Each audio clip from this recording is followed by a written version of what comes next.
Welcome to the Mystic Syndicate's A Princess of Celene, a Dungeons & Dragons custom content podcast. Okay, welcome back everybody to episode 81. Just got done with our session break, and we're going to kick back right into it. Last time, if you're just joining us, Kiffi just got his hammer back, which is good. And the other party members had spent some time going through the burned out shell of the Revo Brothers business location, which burned, unfortunately, after the obelisk calamity started about a week before. So that's where we're picking it up. With my rolls, what was I able to find, that sign that said "Brothers this way"? No, you found nothing. Well, damn. All right, we tried. Okay. So you're heading to the castle? Yeah, we gotta pick up our airship. Okay. So once you guys make your way up to the castle, you are, of course, greeted by guards out at the gate. And they, of course, one of them, a sergeant, looks at you and says, so state your business. Why are you here? We want one of those.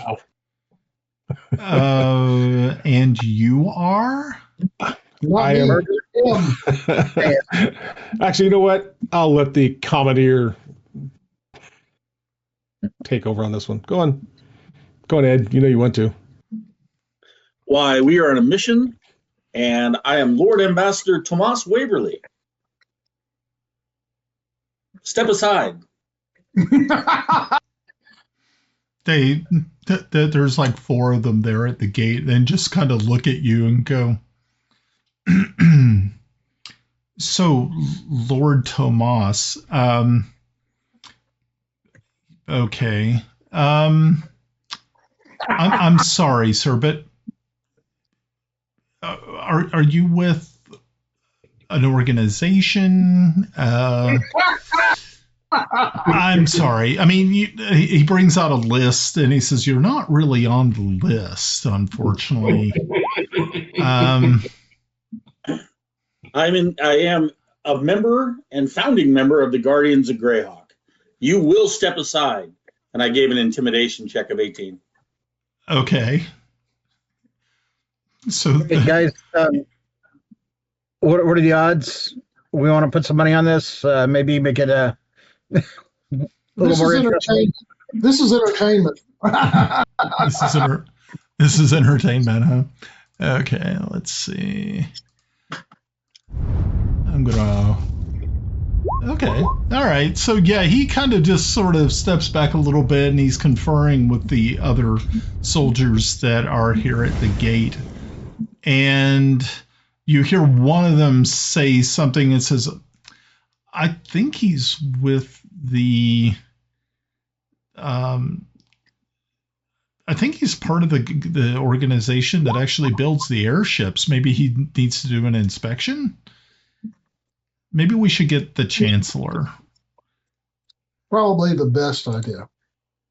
Oh, notify the Chancellor that the Sky Marshal has arrived. They just look at you kind of puzzled and go, sure, okay. Not lying. And so one of them, as the rest of them stay there keeping an eye on you. You see one of them walk back into the castle. And a few moments later, you see a woman probably in her mid to late 30s. She is wearing the finery of someone of her station. Obviously, she is a part of the staff here. And she walks up and just kind of quickly scans the group, and she says, she looks over at one of the soldiers. She said, "It was good that you summoned me. She looks at each of you in turn and says your names. She said, I know you. I know what you've done, and I know kind of why you're here. News has spread, and there was a certain a Margrave Timothy Truelight has sent word before you to kind of pave your way. You are welcome here. As the guards part, she introduces herself. I am sorry. I am the Chancellor here at Castle Greyhawk. My name is Salathiel. Welcome.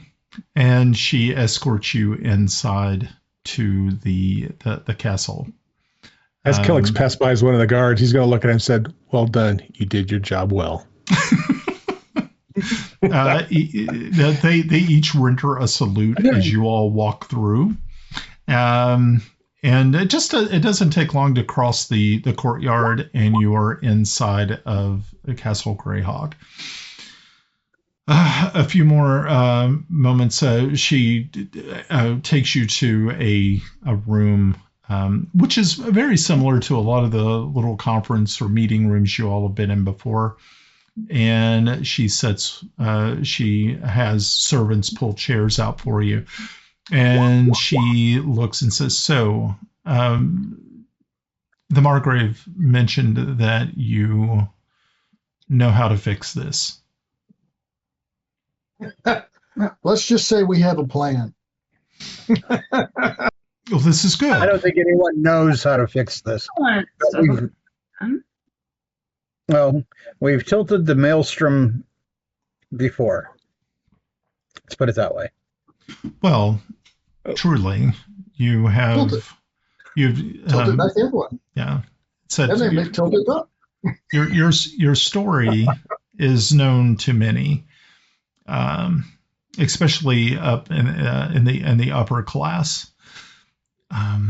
She looks to you, Kelex, and she says, Lord Kelex, you have your story. The loss of your love has actually produced probably scores of tales that people have talked about your bravery and the loss of your beloved. She looks to each of you in turn and has some sort of a story or something that either has been overheard or has been told in confidence or even at parties that she has attended, that you all have a reputation, which is good. I mean, it's not definitely not a bad reputation. So we have a good reputation? Yeah. But there has been some rumblings, and one of those rumblings is the production of these cubes that have unfortunately these cubes have made their way into almost every inn and tavern within the realm, and it has put bards out of work. And so we have had some rumblings. There are some bards, organizations of bards, the bard schools themselves have condemned you, as she looks at you, Tomas, and says, it would probably be wise of you to be careful. You may be. Do these bards need representation? Maybe we could get them on some of the cubes. Also, that's exactly right. Yeah, you'll have to take that up with these disgruntled bards that you have put out of work. Is there starving children or roaming loose, pilfering? Disgruntled bards make some money. Hey, got to shake that little thing, right? Well, I thank her for the update and reach in my pouch and pass her one of the cubes. She's like, well, thank you. I'm sure the court bard will be thrilled to see this. She puts it on the table. Excuse me, that's a gift from the yeomanry. That's an official gift. for the city of Greyhawk. So you can't throw it away. It's like those presidential gifts, that they. So and I think it was quite sad that a single bard would be intimidated by, 6 songs? Yeah, that's what I'm saying. I think their the breadth of their learning and teachings, and they know more than the 6 songs. So maybe they're. I got a feeling Timble, after we retire, he's going to become my hype man. He's going to be my Flavor Flav. He's going to walk around with like a big clock on his chest. Big sundial, gold teeth, a big sundial sticking. Okay. He gets into a bar fight and he spikes people on the sundial. And Flavor Flav. God. Snivenblaven. So she says, well, I'm glad that you have a plan. It does seem that there is a problem with teleportation and ability to get people to certain locations. We do not know where.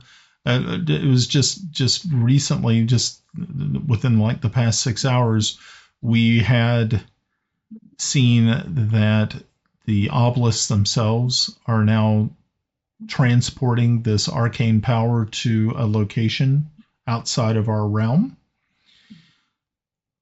And the reason why we are here. Yes. And so that we know that you are in a pretty dire situation, we have decided that it would probably be in your best interest and our best interest that you would take the sky ships above and use them. Sky ships.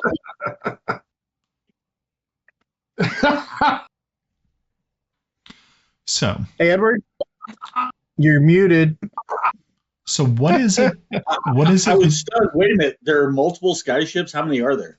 There are 3. There's 4. Or 3? 4. Sorry, 4. Yes. There are 4. Ooh, that's an armada. That we need 1. We only need 1. Well, you got to take a spare. No, we need 1. What if we put armies in each one? They're big ships, right? Giant dreadnoughts. Well, at this point, she interrupts and says, unfortunately, we have already entered into an agreement with the Margrave of Bissell and the Empress of Ket that we would be using our forces to ally with them to move upon the undead in the east as soon as they arrive, which should be in a few days. Good. So that's probably going to tie up at least 2, if not 3, of the sky ships. Yeah. So we get 1, right? I think all we need is 1 to transport where we need to go. Okay. But if I have 2, then I have a fleet. Or if I have 4, I have an armada. Have you ever been keel hauled on an airship? How scary would that be? I'm sure he would love to be the first one. There's a chance that could happen. Oh, I can't wait to see what happens on the poop deck. Anyway. Colonel duty? There's no barnacles, so it's not really that big a deal. That's true. Okay, that's true. Right. Depends on how long the ropes are. And how low the... I mean, and if we're going high, we can always strap a lightning rod on it too. So, well, you just have to be going over the forest. You don't have to be 100 feet over the forest. You can be 10 or 15 feet above the forest. Okay. So, she continues. So, a ship, you can use, please take one of the ships. It is ready for you. We kind of expected you, being that the Margrave Timothy had told us that you were going to be arriving. It is really just up to you when you wish to depart. Of course, finding the exact location might be troublesome, but I think if you do follow the light, or if you have an alternative method of pinpointing... Have we heard anything from Celene? Agreed. No, you haven't heard anything from Celene. But they are sending troops. Ah, good. Yeah, they are definitely sending troops. I wonder if we could get a message to them and see if we could get our griffins brought along to go with us. We don't have any griffins. There were those that we befriended, that we rode upon, that we know, which are probably the best mounts for it. We actually I got the gold medal for riding the griffins, and I actually get a bonus with them. That's why that's where I started being a griffin rider of Greyhawk. There's another title for you. Well, thinking that perhaps we might need them to go further if something happens to the ship, or egress, if you will. I mean, I'm just looking for a little backup, a little more than just winging a prayer. We can ask to see if they can spare some griffins for us, and we can meet them possibly on the way. But I don't feel like we need to be waiting around for too long. Well, I'm not expecting to wait long. It's just one of those things. If they're on their way, if we have them, we can get them. We need to have everything. I was thinking that we need to go onto the ship and leave now. The longer this shit goes on, the weaker my magic gets. Actually, Lord Tomas, how fast can one of these fly? Since you seem to be not as fast as knowledgeable.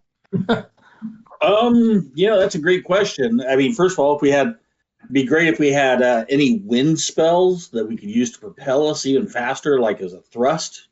I thought about mounting jet engines on them, like get air elementals and mount them in the sides, and then you have thrust. What if we just put you in the back and you just stand on deck and jabber and sing? I think we would hit at least Mach 7. Okay. So, but I am to agree with Yarn. We need to go now. Again, we can, if they catch up to us, they catch up to us. But I think we need to make our move now before it gets too late. You heard the I can't think of her name now. Who are we talking to, Brian? Salathiel. She's she's the chancellor here at the good chancellor here. That they're going to be battling the undead here the next couple of days. I'm sure it would be prudent for us to get to where we need to get going to cut the head off the snake. Okay. If we can. So Salathiel also adds that you have a crew of 20 that are standing by of air sailors, as we are come to call them, and red shirts. They will stay within the area once you reach your location if you do need extraction. Could you bring up, of the 4 guards below, could you bring up the one that doubted me and bring him up here? Because I'd like to ask him if he would be my squire.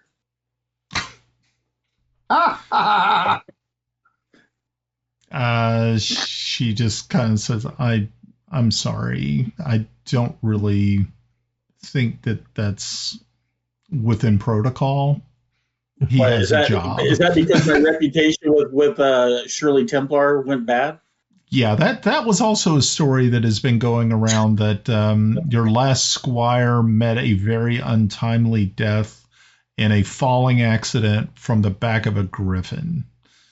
Yeah. while fighting a dragon, though. Yeah. Who I had plans to kill. Yeah. If you could show us the way, we can prepare ourselves to take off. We would be. If you could just show us the airship, that would be great. So she rises. The servants push your chairs back in for you, and you start to make your way back out into the hallway. She takes you to a flight of stairs, which goes up to the 3rd level. taking you past some other rooms and things of that nature. You hear that there are people, there's still servants coming and going. And then finally you make it to the roof where these airships are moored. It only takes you just a few moments to board them. Of course, you have to climb up a ladder to get to them.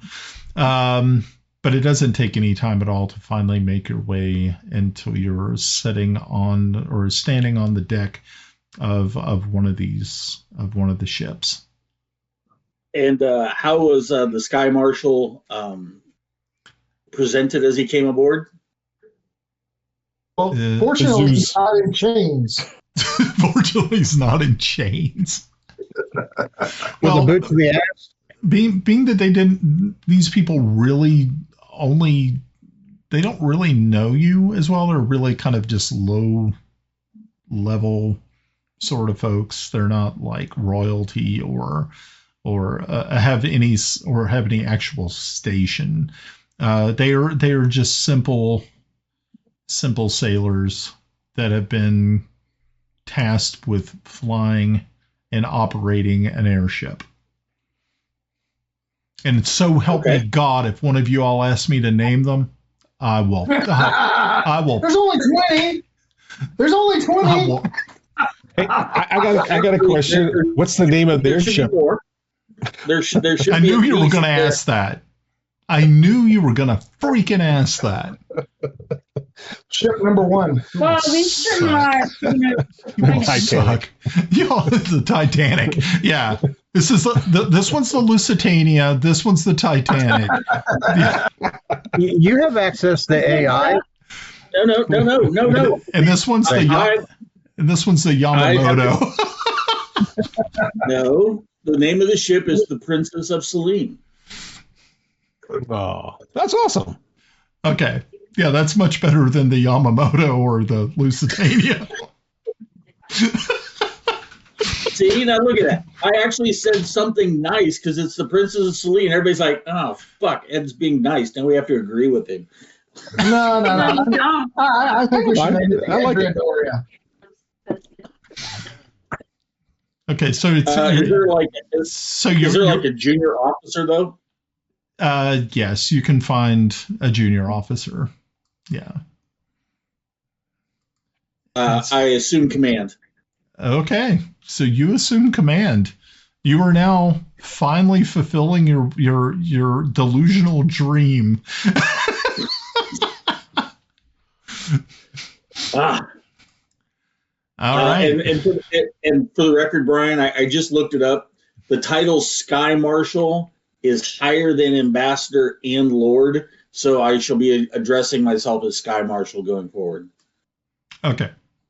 Yo, dipshit.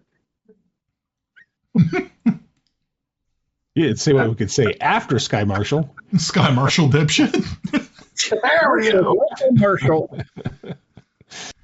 Oh Lord! Right. I love you, Ed. Okay. I love you, Ed. So the sailors cast off the lines, and the airship starts making its way up into the sky, into the very. It's a very dark night. There's no moon, of course. So you can, but it's easy to spot and see the lines of arcane energy as they radiate towards a point far, far off on the eastern horizon. Northeastern horizon. Correction. Hey, Grenna. Why did the theme song, The Little Einsteins, just pop in my head? Sky, little Einsteins. Come on, let's go. Little Einsteins. Hey, Grenna. Yeah. I have no idea what that is. Are you able to get us to the Fae Court? Easily? It's going on. Last time thought we were only gone for like a day. You can go through to the Fae, right? Kind of at will. If I go through the right place. Okay. So you're assuming I know the area. I don't know the area. No, you underestimate yourself. I'm not worried about them, but if shit hits the fan, since everybody's just dying to get there, I think, maybe you could show me the way. Well, that's option. Yeah, if there's a place I can go in, like there are only certain points that you can go in. If that point isn't near there, then I can't. That's right, Brian, right? What's that? Oh, yeah. Yeah. Well, no. I'm just kind of looking at the the overlay here, and Pav and Ed are switched, and I don't know how it happened, but okay. Ed, did you change your name or something? Yeah. Am I not supposed to do that? Yeah, because now now I have to move you. I got a new title. What the hell? I had to change it. Because, Brian, when you were frustrated at this, remember you told me I'll keep calling you Sir Tomas because your name didn't change. So I had to change my name so you would call me by the right title. Okay, so I guess I better fix this. Jeez. Jeepers. Just making And this, folks, are the technical difficulties created by your party mid-game. Yeah, probably the best advice I can tell people is don't stream your games. How's that? Or don't. Now there is the sound bite. Wait a minute, that came in at 9:06. I'm going to clip that piece. And you know what? If he's Kelex now, that means he's going to die.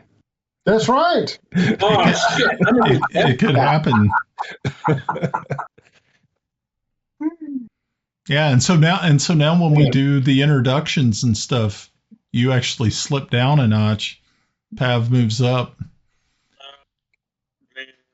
Well. Nope. In the Discord, it still has the same, isn't it? No, I don't think so.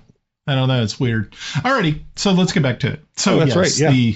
The Princess of Celene rises into the air, and you start following the wispy trails of the arcane power, which is being siphoned away.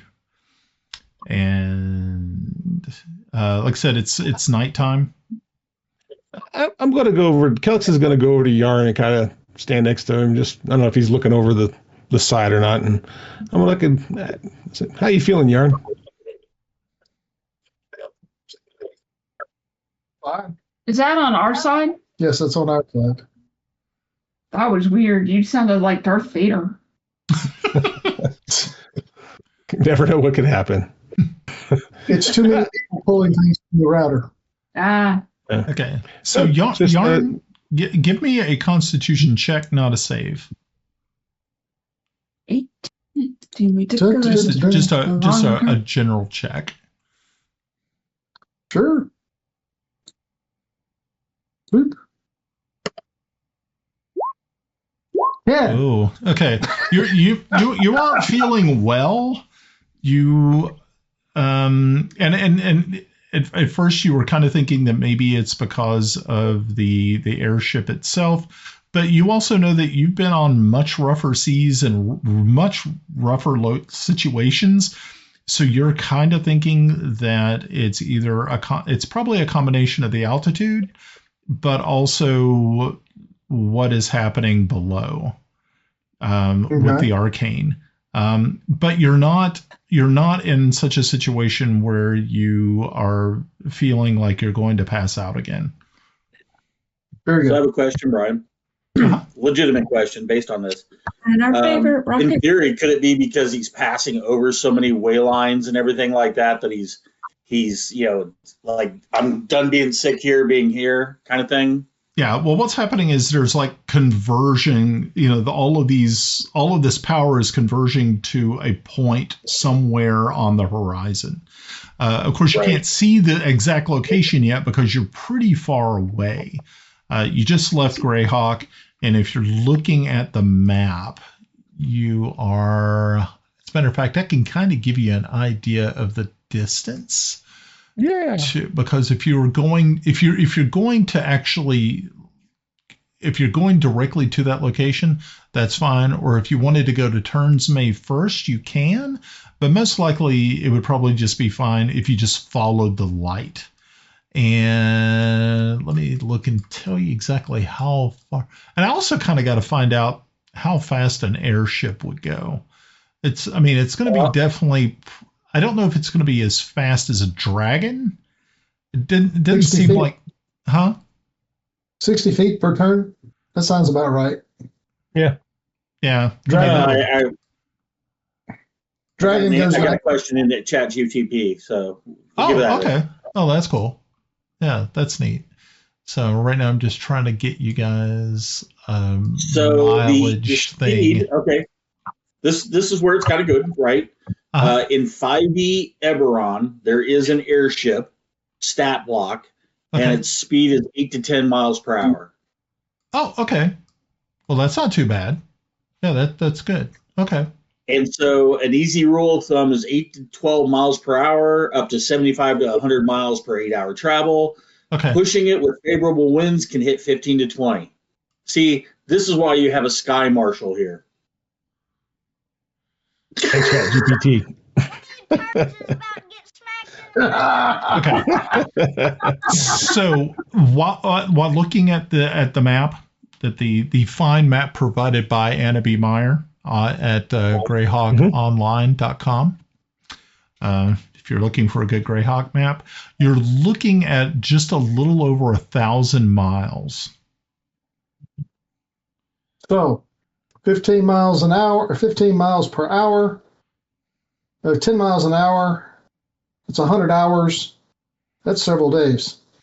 Yep. Okay. Okay. Pow, now I got the song stuck in my head. Thank you so much. And it's alternating between that and the sailor story. It's okay, honey. It's okay. Yeah, I'm going to get hit, aren't I? No. Just make Russ drink some more for you. You'll forget about it. Yeah, drink more for me. No, Russ is done drinking for the night. Thank you. We'll enjoy it tomorrow. Okay. So Tomorrow's Friday. what I'm going to do is I am going to make a couple of rolls here, and we're just going to see how things kind of plan out. If you have any encounters that might actually come up. So hang tight. I'm going to do 4. And while you're doing that, quick question, and this is pertaining to the magic issue here in Greyhawk right now. We stated if it's my musical instrument. What if it's a vocal component? Is that impacted right now? No, vocal components are not. Yeah, anything that deals with the voice or sound. So which components are? Okay. What do you mean vocal components? Like if it's a shared spell with a wizard or a sorcerer, it's going to be affected. Well, that's what I'm saying, because I'm not tapping into that. For me, it's a vocal component. I do not tap into arcane. I'm tapping into bardic magic. Is kind of how I'm looking at it. What spell? Dimension Door.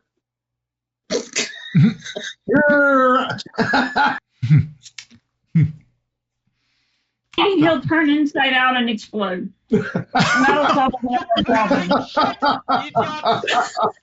It's going to be. Is it like the baboon and the fly?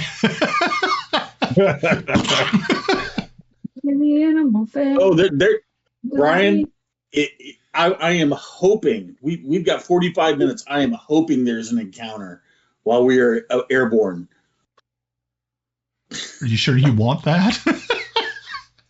Remember the last thing we came across while we were in the air? I hope to God it's not that. Black dragon. Yeah. It's not that. Okay, so here we go. I'm going to make a couple of rolls and we'll see what happens.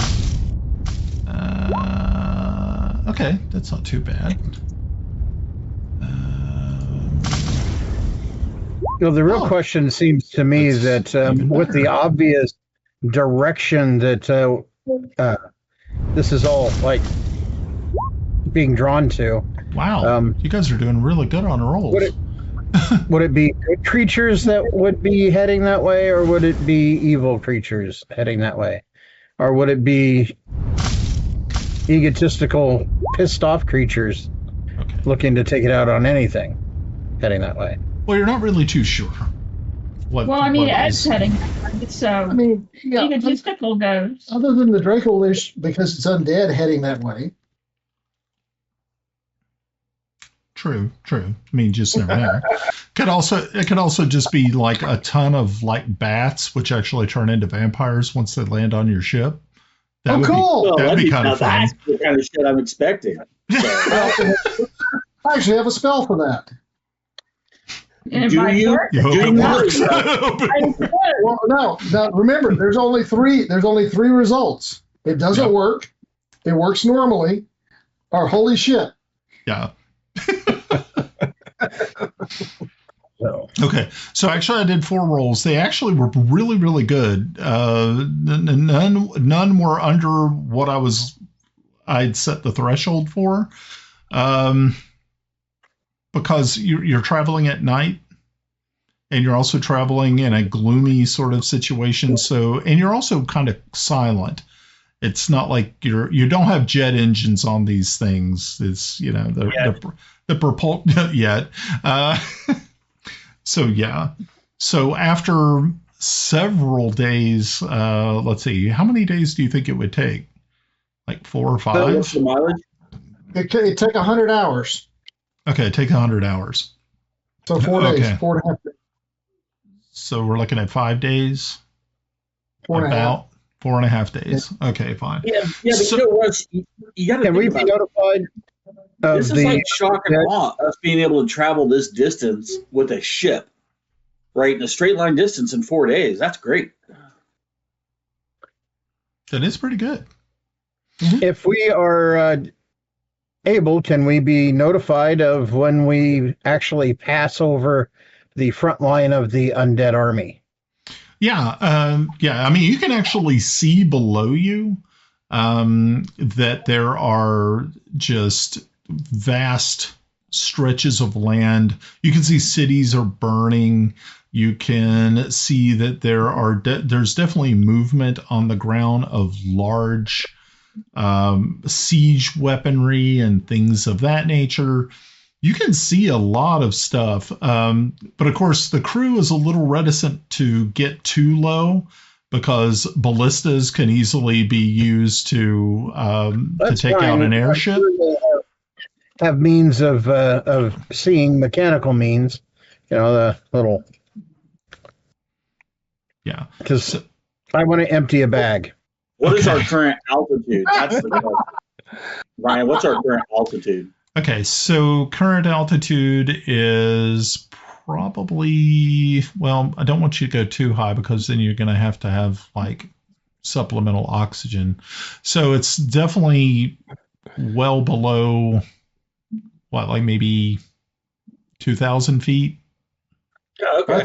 That's way too high. That's way too high. I'm thinking 500. I was thinking about 1,000 feet. Okay. Yeah. Well, that's fine. You can tell. I mean, it's not like you're at 32,000 feet where you definitely need oxygen. Yeah. If you're not going to Everest here. Having jumped out at 1,200 feet out of an airplane, I know about how high that is, and that would be shitting your pants terrifying if you were in a Greyhawk world. Okay. For the average person. So I think 1,000 feet. So we'll set it at 1,000 feet. That's fine. Okay. Yeah. All right. So at 1,000 feet, you're going to open up your bag of goodies and rain it down upon those who are below. Mm-hmm. On the undead. Cool. 45 minutes later. I am sorry. I have probably a stupid question. Exactly where is our location right now? Okay. So I will bring up the old map here, and I will show you. Between Krakenheim and Greyhawk. Yeah. Not really. Russ, it takes 8 seconds from 1,000 feet to hit the ground. Okay. Does it? Approx.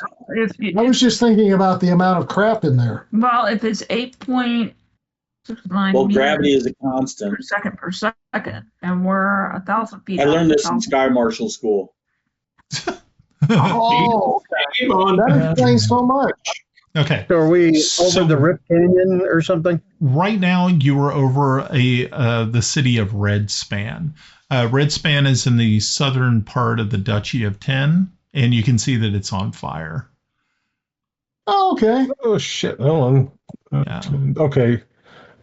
All right. So, Okay. yeah, if you kind of, I don't know if it's easy to follow or not, but you're actually pretty close after the 3.5 days that you've been. You're not too far away now. Okay, and sorry to get distracted, but I came across something called the Free City State of Stoink.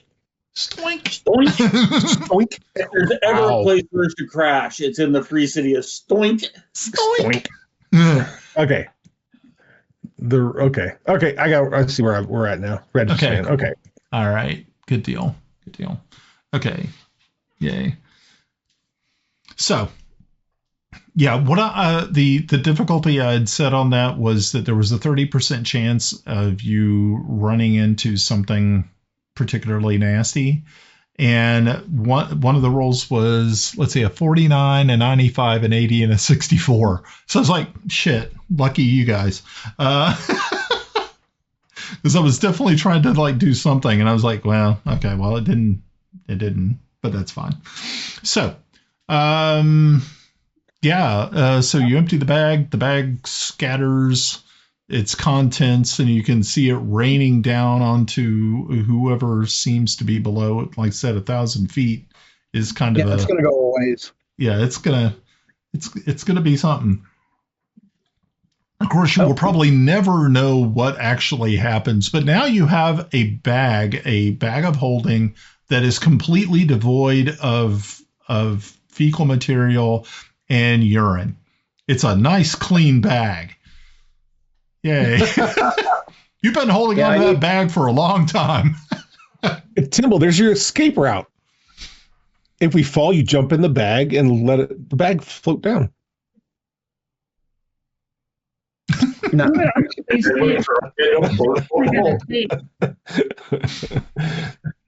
mean, it could happen. I mean, it could work, I guess. Make terminal velocity and hit. How many? It'll take 32 seconds for it to go from 31 feet to zero. I mean, from 1,000 feet to zero. That's what I was thinking. 31 seconds to hit the ground from 1,000 Closer feet. to 32, 31.25. Okay. So at this location and at this height, you were actually able to see several lines converging on one point in the distance. And now they seem to be getting tighter and tighter and tighter. Yarn, I need you to give me another Constitution check, not a save. 16. Okay, much better. Actually, you're actually not feeling too bad.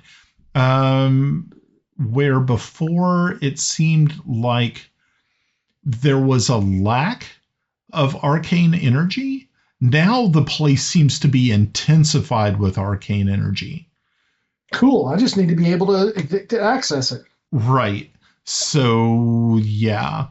So you guys travel a few hours until you finally see in the distance that all of this energy is converging on one point, and from that point, there is a spike of this arcane energy shooting directly into the sky.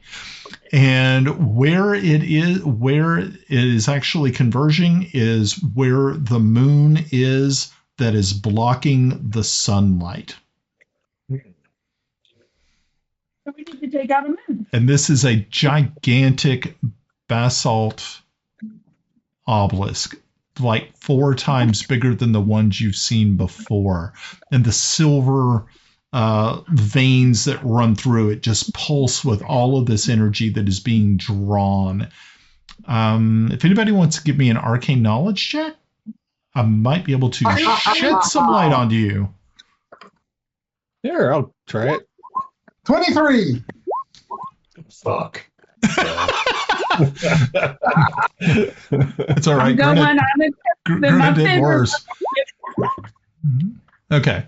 So not too bad. Actually, some of you guys did pretty well. Okay. So yeah, if you got over a 20, you kind of got this, you had this weird sinking feeling deep down that this power is being siphoned to this location to, either it's keeping the moon in its current orbit, blocking the sun, but you also kind of feel that it is also maybe pulling down or giving power to something off world that may be making it so that it could come to the surface. That you're feeling that there is something outer worldly being empowered. You're not sure what that is. Mm-hmm. Is there any historical event similar to this, or some type of? No, the only time that you had ever, or you had read in the book was the Shira's book. And at the very end, it says that when they defeated Acererak at the time that they had done so, this blast of arcane energy erupted through the chamber that they were in.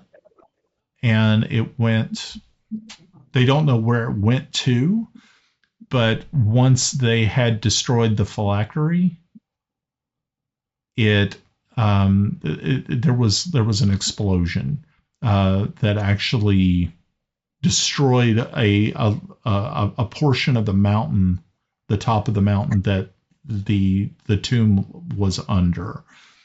All the pieces accounted for, like gems and eyes, like 2 of those. Is the description of that, is it that detailed? Okay, well, what do you mean the gems? In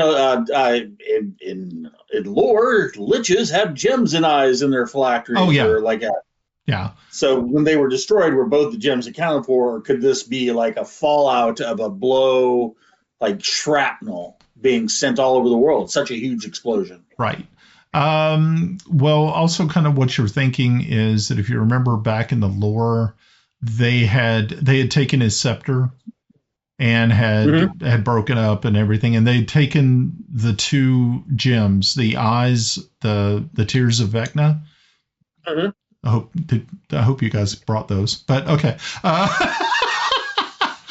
Did you bring the tears? My God. Mention things.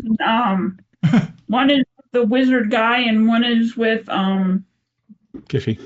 Yeah, I think Kiffi is the other one. Okay. Brian.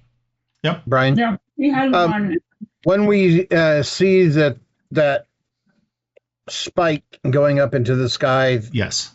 towards the moon and all of that, I'm going to go to the ship's captain, not the sky marshal, and see if he has any charts by which we may start looking, plotting, and see if we can see exactly where it is on the map. Okay. Yeah. Wait, can I make a perception check to see him approach? Sure. Approach whom? The person you assume is captain. I'm keeping a tight ship here. The captain's shadow, is that you? The captain's shadow. I rolled a 20.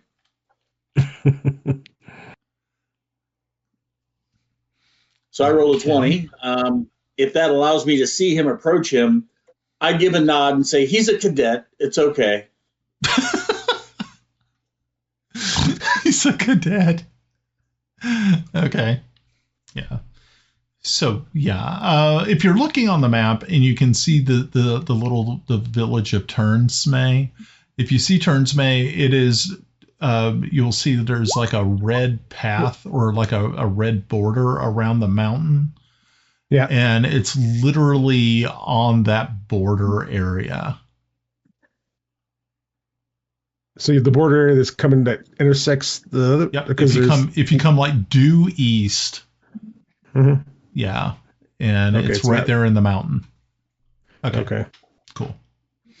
All right. So you guys are now, right now, probably, like you said, you're 1,000 feet above that actual location.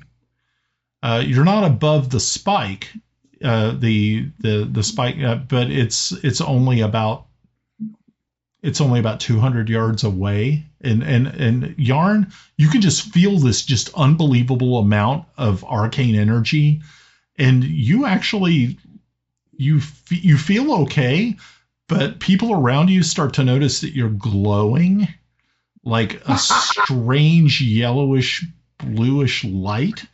You feel okay, but you also kind of like it's kind of hard to describe. You feel all right, but you also feel like you're empowered, like your batteries have been completely recharged.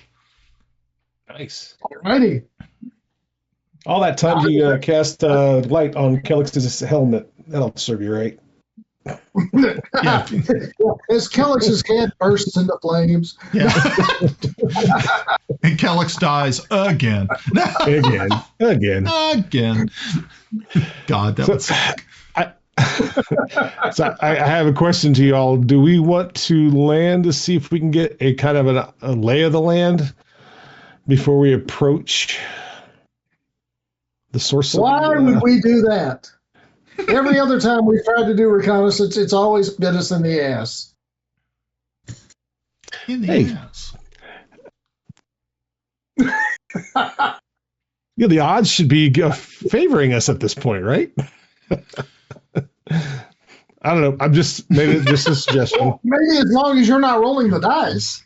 Yeah, well, exactly. Turnsmay is in what country? It is in the Duchy of Ten, Tenh.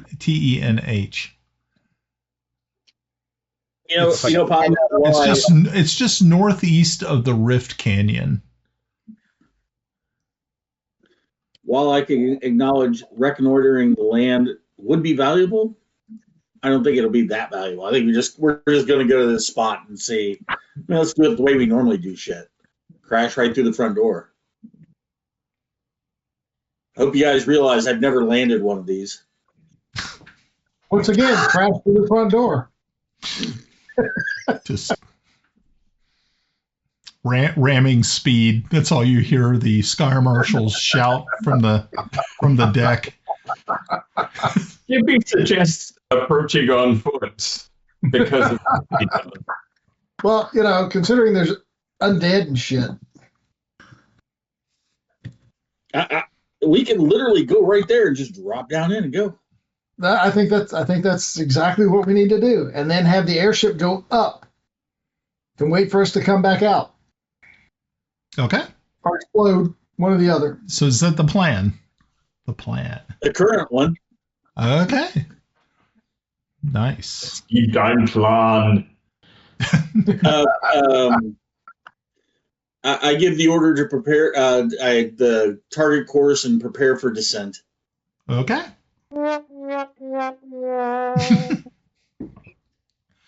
right. As the ship starts to slowly descend, you can see the ground around you is dimly lit by the sun, being still in an eclipse phase.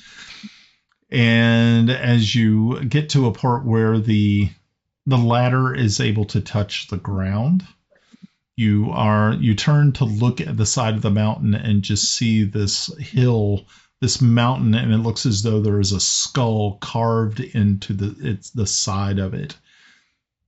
It's Golgotha. Yes, it's very, very creepy, and with the light being the way it is, casting strange shadows, it leaves you with a cold, empty feeling. How close are we to that? Undead? Probably about 50 feet away from the actual cliff face, the mountain face itself. Yeah, I'm going to try to cast a spell. We had this talk of undead. Do we see fields and fields of undead? Or is there anything here? Is it just the light? And It's yeah, you don't really see anything on the ground. It looks as if there were armies of undead. They're obviously pressing their way to the west to fight against those who stand against them. But obviously, at one point in time, you can see the ground has been heavily disturbed. There were obviously, sometime in the past, armies that had marched through here, or creatures, dead creatures that had dug themselves out of shallow graves, and yeah, it's pretty Kelex? pretty disturbing. Are we at the point that we should? I'm just pulling it out right now. Yep, I'm already pulling it out, and I'm going to let Verstrax know that we're about to enter the tomb. Okay. Now, the And spell then is, Yarn is glowing. Yarn is glowing and starts to do the firebolt thing. Are you expecting? Yeah. All right. So I'm going to do a firebolt, and I'm going to use it. I'm going to use it to carve runes on the skull. Okay. Yarn was here. Oh Lord. Okay. So after a couple of minutes of handiwork, you see that the skull now has been marked sufficiently with Yarn's his message to the masses. He tagged it. Yeah.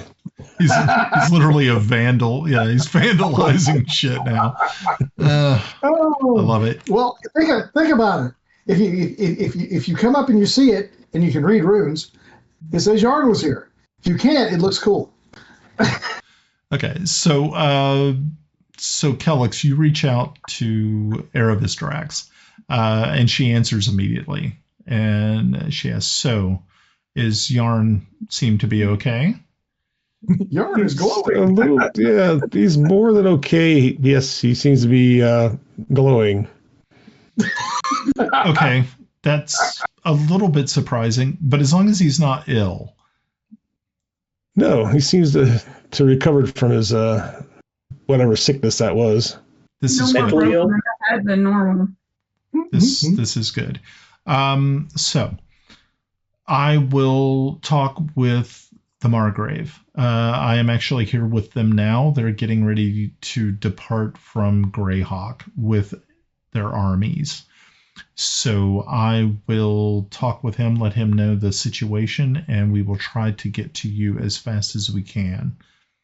Please pass along the last point at which we saw the army Okay. of undead. So okay, you do. yeah, pass along. So, may the Archpaladin be with you. I hope to speak with you soon. Yes. Good luck. And be careful.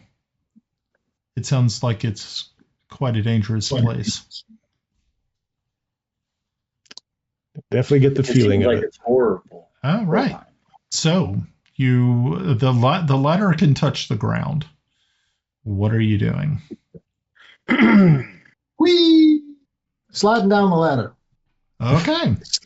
So Shoot some ladders. it's one of those rope ladder sort of things. So you easily make your way down, and finally you were standing in front of this entrance to this very you can see that there is a light source far into this tunnel, but you're not really too sure what it is. But on the outside, it is extremely dark. And you can see at one point in time there was foliage that was covering the entrance has been pushed away to expose it. So obviously there are creatures or something is in here that is doing all the wonderful, horrible things that you see. So you going in? Of course you're going in. We go in. Do you have an Is that- option? Into the breach. Is now the time to go in, or is this really where we want to break with 20 minutes left so we can go into the Tomb of Horrors? Same bad times. That is fine. We can do that. Or do you just want to see how many you can kill right away? I just want to go in. Okay. Well, we can go in. I mean, let's go in. I mean, we still got 20 minutes, so I mean, you might get to see some stuff. Okay, so I'm going to do that, and we can start off with fresh characters. Okay. Fresh characters. Okay, so it may take you a little while to find your people. I went ahead and put light on Kelex because everybody else is blind, except for Grenna and Kiffi and Timble. I don't know. Since Yarn is glowing, I think you should put the light on him. You know what? We should make Yarn glow. Okay, Yarn. So at this point in time, you are no longer affected, adversely affected by the magic siphon. So can I recommend a nice fuchsia shade or something like that for Yarn? Oh, you want a fuchsia shade? Sure. Why not? All I'm saying is I can't wait till Yarn dies and I chop off his arm to use it as a torch. Jeez. Okay, well that's something. And more likely he'll put it in some kind of permanent pose for you. Oh yeah, like a middle finger sticking up. If he does that, I've got a place I'm going to be putting that. I will find the nastiest. How's that? Is that a nice fuchsia color? I love it.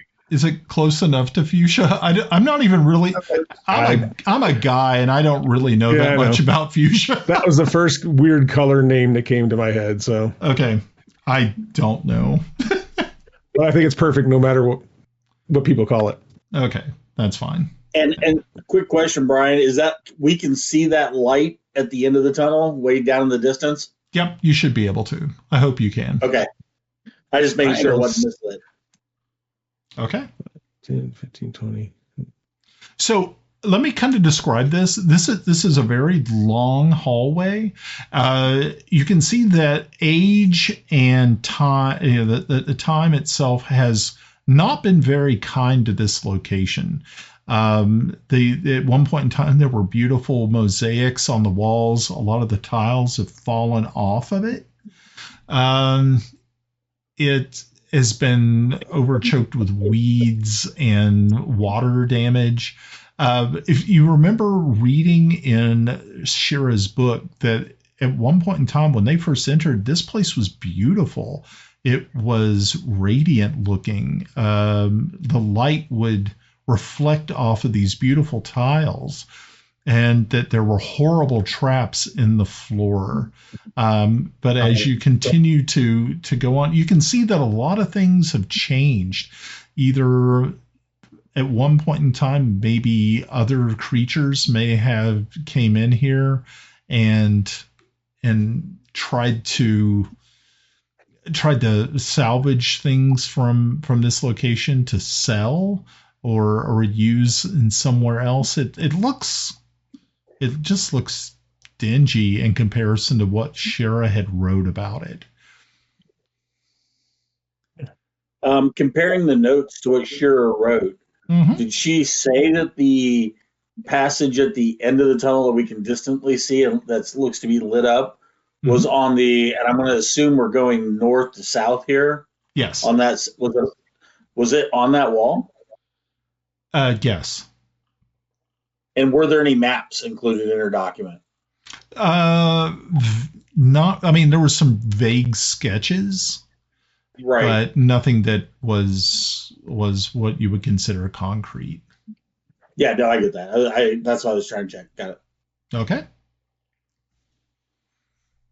So, here you are. I guess we gotta move forward a bit, right? Yeah, you can. I'm checking for traps. Okay. So Kelex, as you step on this one area, you can feel that the ground kind of gives just a little bit, and you can see that it is very loosely packed earth. That at one point in time, this was a pit trap that somebody had actually taken the time to fill in, either with dirt or debris from the walls. But it is no longer seems to be effective in its original capacity. Timble? Yep. Would you like to walk with me? Not really, but let's go. Not really.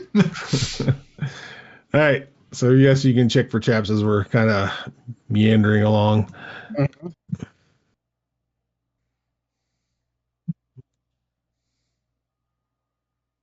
I like how we're all being careful.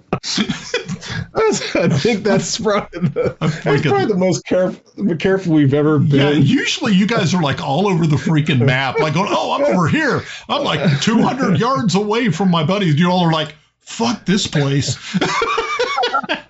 The drawing, kind of the drawing on the floor here looks like a snake. Do we notice that? Yeah. It is, yeah, it's like some of the mosaic tiles are of a different color, and they just kind of wind. You're not really sure if you should follow them, but you kind of feel that maybe it's not a bad idea. That's what I'm kind of doing. I'm trying to.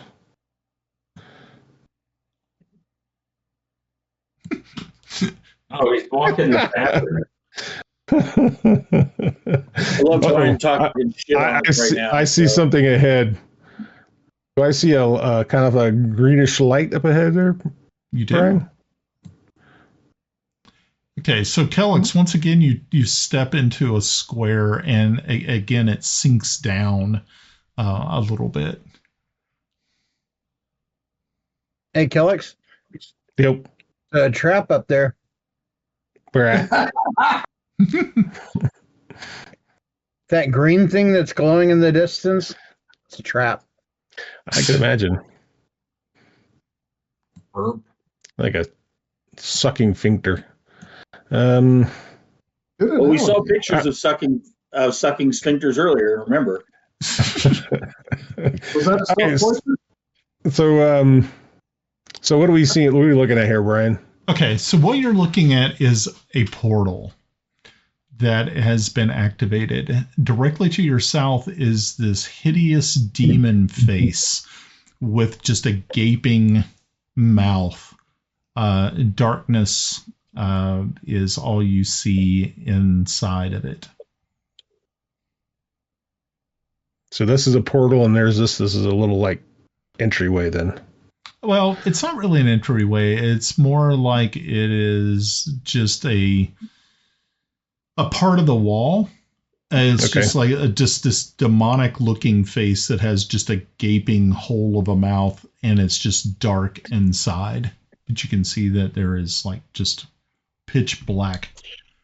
So inside this is obviously okay. So this is obviously one of those portals where we needed some stones, and I don't think did we actually bring anything with us to use.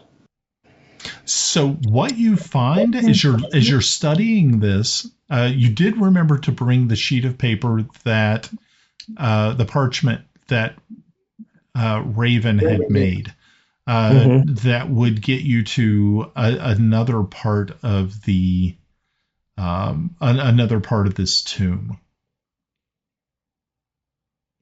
Was there, and what kind of information or instructions did Raven provide? Okay, so there should be 3 stones. There is one is the color red, one is green, and the other one is blue. And you have to make sure that they are in the proper locations. Ah, gotcha. Okay, so you can pull them from the wall, and you can move them around. Okay, so it's not stones we had to bring. These are stones that are already here, bedded in the wall, right? Right. Okay. So the empowered portal, if we take the stones, does it stop being powered? Yes. Yeah, if you pull one out. And it looks like a big demon face? Yes. What's the instructions Raven gave to us for this particular portal? Okay. So this one, you're going to put the red one at the top and the blue and the greens at the bottom. The blue on the left and the green on the right. Okay. Kelex will do it. Okay. So you reach and pull the first one, you pull the red, and as soon as you do, the entire portal collapses. There is the light goes out. There is no portal. But as you go ahead and take the other stones out and start to place them in their location, once the third one, the final one, is placed, the portal once again opens.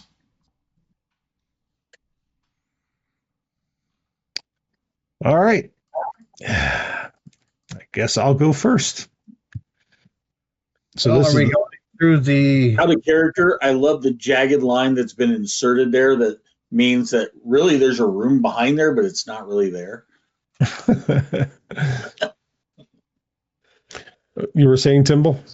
Well, I was going to say, are we going to go through... Did you set that up on the one that's empowered as we walked up, or did you move it to the other demon face to this with the stones? Oh, okay. I gotcha. Okay. I was assuming that this was just like some kind of decoration on the wall. It is. Okay. But there's no slot. There's no slots there. No, there's no slots there. It's just around the portal. Okay. The demon face with the gigantic gaping mouth is just there. Okay. I bet you if we put the stones in the wrong way, something weird would happen. But all right, well, Kelex is going to go into the portal. Okay, so Kelex, you step into the portal. Okay, Yep. So I'm going to teleport you to a different location. I'm right behind him. Immediately going in after Kelex. Okay. So Yes. everybody. Before I walk in history, have I ever heard of any place like this? Fuck no, I didn't. I'm walking in. Okay, so you walk in, and then Yarn, are you walking in? My friends, I knew them well. He's waiting to hear for any screams that come out of the end, right? Grenna, you also going? Flip. We're not yet. Okay. So here we go. 6 adventurers walk into the Tomb of Horrors. Who will it be? And never come back ever again. Okay, and boom. You show up in a different location. And as you do, you see that you're inside of an ancient temple. Or maybe it's like a small sanctuary. You can see broken pews, a large altar. But the thing that really draws your attention are the 4 vampire warriors that are stationed here inside this room. Hey, Brian, you haven't moved me over yet. Yeah, I'm still in the same location. Really? Yeah, me too. Yep, Hold we're on. all still stuck there. Yeah, Well, my eyes have black screen. I did refresh too, so I don't know what it was. Now I got rid of you completely. Now you have to find yourselves again. Okay. Oh, I see us. All right. Sweet. Story of my life. Okay. And I think this is a good place to end for the night. The Mystic Syndicate podcast is the creation of independent producer and host Brian Anderson. Our players are Ed as Sir Thomas Waverly, Mike G. Pav as Sir Kelex Zelenen, Melinda as Grenna Babbleboots, Russ as Járngrímur, Mike as Kiffi Blackhammer, and Glenn as Timble Snivenblaven. You can visit our podcast page at tmsyndicate.podbean.com. You can also leave a comment and subscribe to our X page at TMSYND. You can also watch our live shows on YouTube at www.youtube.com at The Mystic Syndicate.